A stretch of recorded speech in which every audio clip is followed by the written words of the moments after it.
Imposter syndrome is the persistent inability to believe that one's success is deserved or has been legitimately achieved as a result of one's efforts or skills. According to research, women are more likely to suffer from imposter syndrome than men. A study of 4,000 adults in the UK found 53% of women have experienced this feeling of unfounded self-doubt, incompetence, and being underqualified.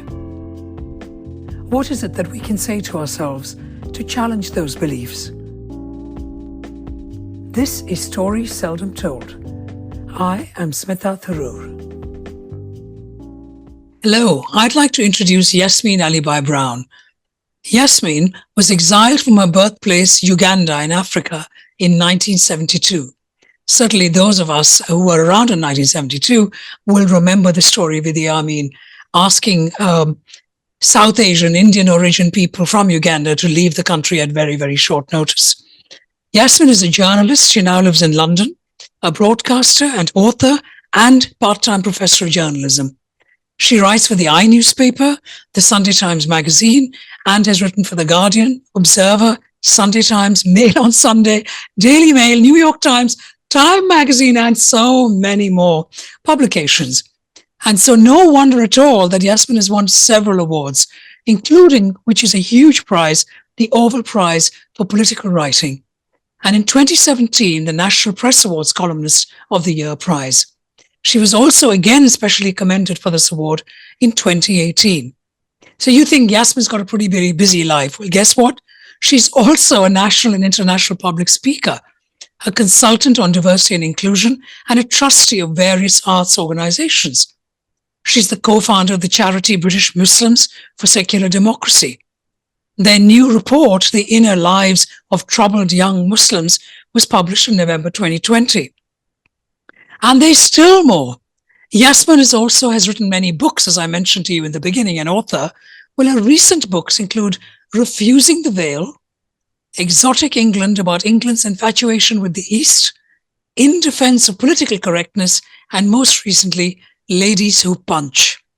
She's twice been voted the 10th most influential Asian in Britain.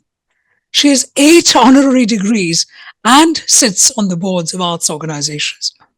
Well, Yasmin is clearly a very, very busy lady, but in addition to that, she's also a keen cook and a theatre buff. So I love it. And I am so pleased, Yasmin, that you've joined me today to tell us your stories of unconscious bias. It's lovely to be here. It's lovely. Thank you for having me. It's entirely my pleasure. Great, my day. Great. So, this podcast, as you know, it's about stories of unconscious bias. And we are, I'm talking to people around the world who share their stories. So, but before I even hear your stories, let's just explore those words, unconscious bias. What do you even understand by them? Well, it's a difficult one because, bias seems to me a willed thing, a thing you learn, and quite an active human activity, if you like, or view. Whereas the unconscious is the unconscious. And I've often thought about whether we should sort of think about this in a slightly different way, because a lot of what we call unconscious bias comes from an inheritance, a mental and emotional inheritance, over which possibly until we were old enough, we did not have any influence or control. So if we could sort of distinguish between the things we were taught, the things we learned, the things we witnessed as children, which kind of went in, like, because children are sponges. And then at what point you make, I guess this will sound strange, a conscious decision, or at least decide that you're going to follow those same views and reproduce them. Makes absolute sense to me, Yasmin. It's not strange at all because, the idea of inheritance, I like that word. And the idea of the fact that, our upbringing, you were born and brought up in Uganda before, and you lived there until 1972, would have had, how you were parented, what the culture was that you were born in, the surrounding people, all of that was something that you inherited, that was part of you, that was part of your DNA, good, bad, and ugly, all of it. And then, of course, what you're saying is that at some point, it's unconscious, so you keep practicing it or you think it. But at some point, we need to stop and think. Yes. And then bring it up to the forefront of our minds. Yes. And hold on a minute, do we still need to practice it or not? That's what you're saying. I'm saying that, and that needs very conscious thinking, and at times quite difficult conversations, even battles with people you love. And that's quite hard for most humans, you know. It's a very brave thing to do as well, isn't it, Yasmin? Yes, and I've done it. I did it all my life. Well, you better start from the beginning in that case. So tell me a story. What does that look like? So one of the things, it's 50 years this year since we were exiled. And I've always resisted. In fact, the best book I ever wrote is called The Settler's Cookbook, and it's a memoir of migration, food and love. And it actually addresses the sorts of things that my people have never addressed, which is, it wasn't just this horrible military dictator who arrived one day and took over and then did this awful thing to us. That's such a convenient story. It's like a kind of Grimm's fairy tale, isn't it? This giant man, we were the poor little victims and all of this. It just isn't true. But that is the inherited story. But hold on one sec, because before I continue to hear your story, I first want to ask you of the phrase "our people," and I want us listeners to understand what that actually means to you. I mean, at this point, of course, all our people, the group, our affinities change, but at that point, what was it? Yeah. Okay, Uganda nations have told this fable, and this year I've spent a lot of time doing public speaking, writing articles, and making a radio program. Just kind of banishing that fable, because it has continued our inherited bias and not made us stop and think. And it's been a very interesting year, because what I meant was that when I said, you have to question the people you love, I started doing that very young, when I was a very young child, because in Uganda, it was just like South Africa, except there were no notices, and the law didn't say, you know, only white people had the vote. It wasn't formalized, but in their own very British way, informal apartheid was in place. And so you had a class and race defined pyramid. White people were at the top, Asians were in the middle, and Africans whose country it was were at the bottom. Now, I come not from a rich family or even a middle class family. My circumstances were very different. I grew up in quite a lot of uncertainty and poverty, because my father was a maverick. He would work when it suited him. He would disappear for years.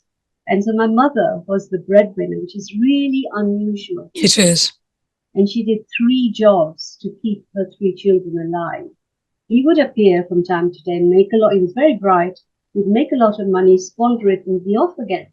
So we had a very kind of problem, you know, very insecure childhood, and we lived in a tiny flat above the market, 1-bedroom flat, and my mother cooked for people, she sewed for people, and she had a part-time job teaching Gujarati to children in the nursery school, the community nursery school. So because we were near the market, and there was a staircase leading right down straight to the market, huge market, I would always run downstairs and play with the black kids, which we weren't allowed to do. You What do you don't. mean you weren't allowed to do? You were not allowed to play with black children. Who said? How did you Our know? parents, our community. They were gande. They were, blackies. Okay. Nobody wants to talk about this from Uganda. The brown people. They never talk about this, right? But because I could, and my mum was busy, I would run down the stairs and play with the street children in the market and come back up and say, why don't they have shoes? Why do I have shoes? So I was always questioning these things. And then through the years, I got even more conscious of the language we used about black people. We used some foul language. Like Gande, for those of us who don't understand Hindi, that means filthy. Every single relative would say they're junglis, right? Ye kalelo, they're chotaras. Chotaras were mixed race children fathered by Asian men with poor black women, and their children were called chotaras, which is kind of, mongrels. I mean, we had really serious problems. And we identify, this is the other interesting thing that most people perhaps don't know, that we were a very confused lot. We loved Gandhi and we loved Nehru and we wanted Britain to quit India. But we did not want Britain to quit East Africa because we felt part of the empire, not against the empire. So can we pause, because I think our listeners might want a small history lesson. So your grandparents arrived in Uganda. How long were they there before 1972? Well, my mother there's no history, there's nothing left. All I know is, and this came about because of a TV program, which my son was involved in. They found this out. This was about 20 years ago now, only 20 years ago, that my mother's father at the age of 10 was sent from Porbandar, which is in India, for those listeners, in 1888 to Africa. And why? Because they were poor, and they thought maybe the boy will do good, make good. Sadly, he never saw his family ever again. And then I didn't know nothing about my grandmother. All I know is, what 10-year-old boy, imagine that. Yeah, sailing the seas. I don't even remember because she was orphaned very young. I only know her name, Pirbai. And so it's really, complete. So no indentured laborers. Because, of course, if we think about the idea of colonization, we know that black people were enslaved by the British. And then later on, because they did not want to do slavery anymore, they had indentured laborers, and these were mostly people from India. That was the first wave. Yes. But it's very interesting. Ugandan nations don't talk about them. Why is that? Because they're kind of the low-grade people. They like to begin with the small shopkeepers, okay? That kind of makes them prouder. I said this, I had this in my radio program, that the real origins kind of make them feel ashamed, but that's by the by. But what was very interesting is, so I only saw a picture of my maternal grandfather 5 years ago, which a distant cousin discovered a passport, a British passport, where I saw his face for the first time. My word. I know. So there's a kind of gap there. So my mother then was born in Tanzania, and orphaned very young, and raised by her older brother, who also raised the other children. And so in some way, since she was born in Tanzania and I was born in Uganda, we have an African heritage, and my father was, like I said, quite a maverick. All I know about him is that he was born and raised in Karachi when it was still India. And then I think some age of 18 or something, there was this big row with his family, and he ran away and landed in England.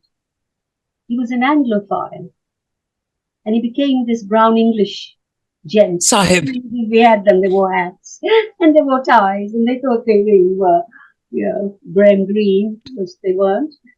And unusually then, when he was in his 30s, he was sent by General Motors to East Africa as to work for General Motors. Ah, so that's his connection to East Africa. Yes. And so he came late, and my mother was 16. A local, yeah. And he went to see my uncle, her older brother, and he saw her in the yard, sweeping the yard. This was in Dar es Salaam. And he offered to marry her. So there were 16 years between them. And it just never worked. Because he was sophisticated, and my mother had been taken out of school. But my mother was an amazing. If I am what I am, it's because of her. She was very different. She really questioned things, and survived some unspeakable experiences through life, But she never took things at face value, which is good. So let's come back. No, thank you for that, because I think that's really important for us to appreciate your personal history and your understanding, because people make assumptions, and I didn't want those. I wanted for all of us to know. So let's come back to this idea of growing up, age 10, living above the market, going down, playing with the little black children. And this was, and I love the word that you used, this was your inheritance. This was what was said to you. You must not play with the black kids. Yeah. So continue. Let me just take you back to that idea of unconscious biases. Yeah, so not only did you not talk to black kids, black servants were treated like third-class humans.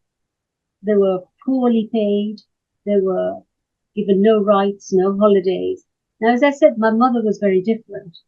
When she was cooking food, particularly cooking food for weddings and so on, we had a part-time manservant who called himself Japan because he loved the song Mera Jutta Hai Japani. I knew you'd say that. Man, he could sing it, and he loved it. He called himself Japan.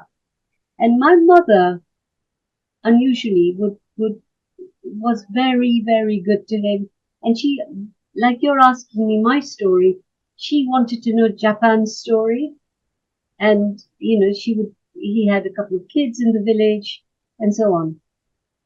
But on the whole, there were 4 flats where we lived. Every one of those people were just awful to their black servants. Absolutely awful. And now I talk to them about, oh, no, everybody else was like that. But our servants, we gave them perfect beds and our food. It's just not true. It wasn't, I don't blame them. It was a system.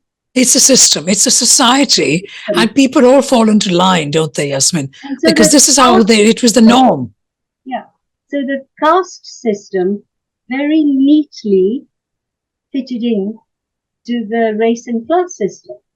It just didn't feel alien to most Indian migrants. So what you're saying is that these Indian migrants, or people even who were born there, people like you and many others who are living in Uganda and Kenya, for that matter, were brought up to, what was embedded in them was the idea that they were superior to the black person, which is the country where they're living. The person of that country is black. The African is black. And they were not as high level as the white Englishman. And we never identified with it. South African Indians were very different. South African Indians, many of them were indentured laborers. They totally identified with the independence struggles and the anti-apartheid struggles. our lot just never identified with independence from colonialism. And that's because they had, and correct me if I'm wrong, I'm putting words in your mouth, but that's because they had a good life. They had servants who they didn't pay much to, and they didn't really need to show much respect to these black people. They're the ones who had the shops. They're the ones who brought the money in. The economy boomed because of the East African Asians who lived in Uganda and Kenya. Is that correct? That is correct, but that too is a myth. Because right, in what sense? That too is yes, we were very hardworking, very good with money, and the business has flourished. But the lie we said, we told or were told, was that these junglies don't know how to do business. When we left, the economy of Uganda did collapse for 5 years. But now, and after that, for the first time, black people got the chance to get into the commercial fields. And it's quite funny when I go back, there are all these shops which say, Patel and Son, and there is this wonderfully, colorfully dressed black Ugandan woman who has a dress shop there now, doing very well. And I just looked at yesterday the 20 richest people in Uganda. And you know what? 11 are black. Excellent. Which is how it should be. It is. But let me come back to you and this. I mean, I'm just utterly fascinated, Yasmin, as I knew I would be hearing your stories. But let me just come back to the headline of our podcast interview, which is about stories of unconscious bias and the idea of how you are being influenced without you realizing it. Certainly, you share a story of, just instinctively questioning why is it that certain races, black people are lesser than, white people are better than, and you start thinking, questioning, and that's from a very early age, 10, 12, 15. Yeah. But then let's ask her something else about you, which is the idea of, which is a giant question, but who am I? What is my identity? Now, I appreciate that you've now lived in the United Kingdom for give or take 50, I'm assuming from 1972, you've now lived in the UK. So that's 50 years. Having said that, your Ugandan heritage is deeply embedded in you, which is why you write books about it, you live it, you breathe it, you go back, as you said. So here's a question: where do you go back? Do you go back home? What is Uganda to you? Well, and how do you see yourself in terms of identity? Uganda for a long time was home, but it isn't anymore. I think a time comes when it is where I was born, and I love it absolutely with all my heart. The country, the people are so gentle and so lovely. They just had the worst political leadership forever. It was very interesting last time I went back, which was just before lockdown, on holiday with my husband, because he'd never been. At the airport, these 2 or 3 young black Ugandans came up to me and said, "Oh, sister, you're back.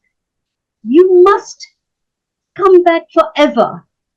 Please come back, sister. We need you." And it made me cry. It just made me cry. I'm sure it did. God. Oh my. How lovely is this? That's so moving. I know. I just found that deeply, deeply touching. So some of me is there. Some of me is, I do feel a very strong attachment to the Indian subcontinent. Partly because, it's where my great-grandfather came from, and because of the cultural influences of Hindi movies and songs. Language, food, the lot. And, that very deep connection. And a lot of my best friends are actually Indian. And so part of me feels culturally, and I speak Hindi, I speak Gujarati, Kutchi. So I feel that, when I go to India, though lately it's not been a pleasant experience, but that, I'm completely at ease there. But the place, I think the identity I feel safest with and most speaks to me is my London identity. I feel most comfortable as a Londoner, partly because London belongs to no one, and so everyone can belong to London. I love that. Yeah, I love that. But yes, continue, Yasmin. Do you have another story you could share with us? Well, the others, the people often say to me, why are you this mad anti-racist? And I say, if there was a formative experience, and I'll tell you very quickly, I actually did a one-woman show for the Royal Shakespeare Company around all of this, and took it to India, took it to Calcutta, Delhi. I wish I could have seen that. And I did 100 shows internationally and here. It was directed by the Royal Shakespeare Company. It was called Nowhere to Belong, actually. Here you are. And the central story, true story, was when I was 16 and a half. And what I wanted to do was be an actress. That was my dream. And I was really quite good at it.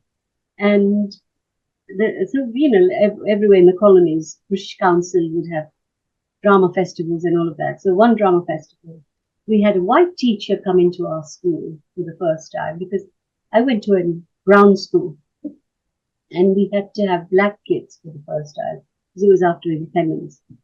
And this white teacher, who's still alive, a Jewish man, she was so shocked by the separateness of us, brown and black people, she decided to stage Romeo and Juliet. And she made the Montagues black and the Capulets brown. And I got the part of Juliet. And there was this lovely guy, John Abule, who got to Romeo. Now, I didn't tell them at home, because as far as they were concerned, it's school. But the play won an award. And I got a scholarship to study drama in London. So I remember coming home and hyper excited, and the clan was gathered and they looked like somebody had died. But of course they discovered that I had been Juliet to a black Romeo. And there was hell broke, formative experience of racism. And that's when all that inherited unconscious bias, I threw away in an instant. Because, you know, I thought, who are we? Who are we that we do this to, you know, about a school play? And do you know what? I took the play around schools here in 2017, I think was the last round. And teachers were telling me that they could not, even then, in this country, in the 21st century, have a black Romeo and an Asian Juliet in a school play. Yes, of course you didn't. So you couldn't go and study drama in London at that point. No. Purely because you were the Juliet to a black boy. Yeah. Think about that. So then tell me, Yasmin, how do you know, because this idea of unconscious biases happen all the time. So now let's just bring you forward to 1972. And you arrive in this country. You have already clearly begun to question, challenge, and more. And you knew that. That was kind of the straw on the camel's back, that particular story you've shared. But these ideas of bias, racism, behavior, inheritance, whatever you want to call it, are so deeply ingrained, aren't they? So now you arrive in 1972 in the English shores. How do you manage to challenge these things, or do you not? What do you do? Tell us a little bit about that. Well, one of the things we were falsely, we were given to understand is that the British loved us. We were their agents, and we never even thought about white racism, frankly. You know, it was just the way things were. And then we came here and were confronted by it. And I can tell you, people were traumatized because they had never expected. And this is after the 1968 speech. But this is after the 1968 speech of Rivers of Blood speech. Yeah. You didn't know what you were walking into in 1972. No. There was a lot of naivety that we were different. Yeah, that we were the treasured children of the empire. And so I think that the first awakening to that reality really shook people up. And then, but I really was interested. Now they're retelling that story. The generation came, some of the older people, and it's like they've returned to that place, because I've heard them make speeches everywhere, in the Lords and at events for Ugandan nations. Oh, when we came, the British was so welcoming. You know, I have a picture of the Prime Minister then on my wall. I garland him. It's just not true. Yes, you know, compared to how migrants are treated now, there was a reception, organized people, individuals were kind to us. But hell, as you said, we'd entered Enoch Powell's kingdom, right? And I had a scholarship to go to Oxford to study for my post-grad. And I was reading English. And they never expected a brown girl to study English. You know, law is different or science is different, but what are you doing in the English department studying? And they were appalling. They were truly appalling.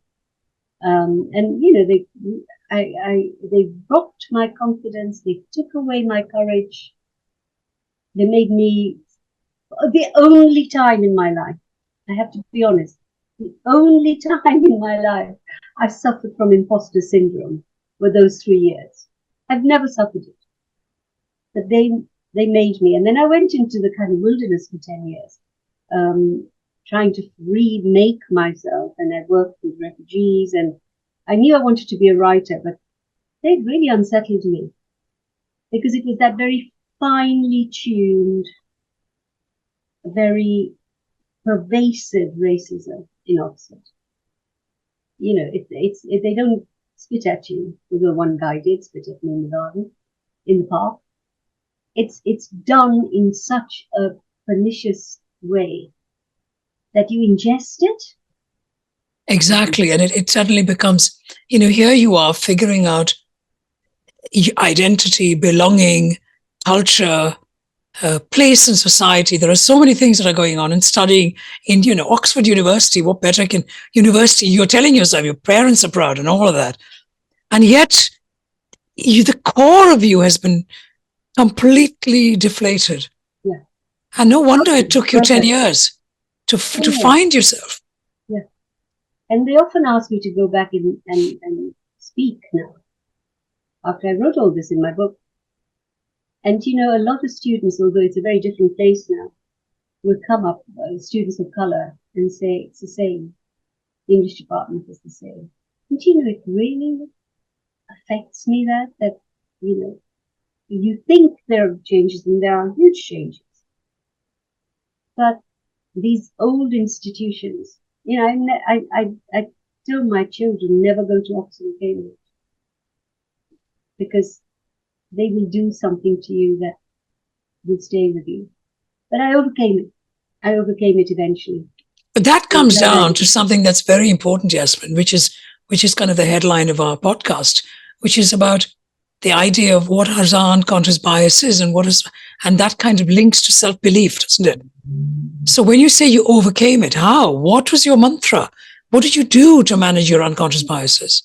I think because I had such a difficult childhood, I have a very strong center, and it was destabilized by Oxford, but it wasn't destroyed.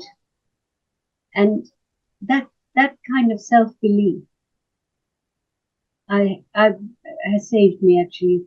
I don't think I'm better than anybody else, or I'm a superwoman or any of that, but I do know that I can do some of the stuff I do, I can do, and I'm good at it, and that the bastards will not beat me. That really drives me all the time. And is that how you were like a child, you think? I'm just going back to this idea of what's your inheritance, you know, how we started the conversation, because this is a very powerful thing that our listeners will want to take away about human beings. And how is it that we are able to say to ourselves, those bastards will not do it to me. They will not destroy me. I will continue. I will have that belief in myself. How do we do that? What is it that Just saying you had a difficult life is not enough. I want a little bit more for us to understand. Well, I just think it is kind of this thing. I was just reading Michelle Obama's new book, and she kind of says the same thing, that, when she went to Princeton, they made her feel so unwanted. And she kind of rebuilt herself because there was that inner core. And mine comes from my mother, because my mother suffered so much. But if you've met her, she was the funniest, most jolly, sociable person you'd ever hope to meet. And she had some millionaire friends, and she would never look up to them. She had the confidence. I'm good enough. And I think that comes from her. I'm good enough. I love that. And to just say I'm that to good ourselves, enough. enough. And that's what you're saying. Saying it, I'm just saying it to myself and to our listeners, that for those of us who question ourselves and say, oh my God, can we do X, whatever it might be, if you can just say that to yourself, I'm good enough. That could be the mantra, couldn't it?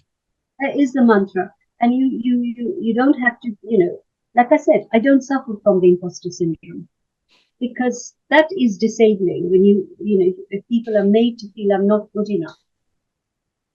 I'll be found out. Those feelings. Like I said, the only time I suffered that is when I was at Oxford. And if you just say I'm good enough, and whatever it takes, I can find I'll find the path to where I want to go. So I did. I got up one morning at the age of 37, after the wandering years, and said to myself, you want to be a journalist. You don't know anybody. Nobody's encouraged you. Go type something, write something. I sat at the table. I couldn't even type very well on an Amstrad, and typed a fierce column about why can't you pronounce my name properly or something. And I had a friend who was at the Guardian. I said, will you look at this, Aidan? His name is Aidan White. I've never written a word before. He said, because this was 1987, and he said, he saw it. We met and I showed it to him. And he said, I think it's quite good. Let's see what the Guardian says. And he sent it. And they published it. Straight off. Straight off. I see that. Oh, I love it. I love it. And I think it comes from a sense of passion, doesn't it?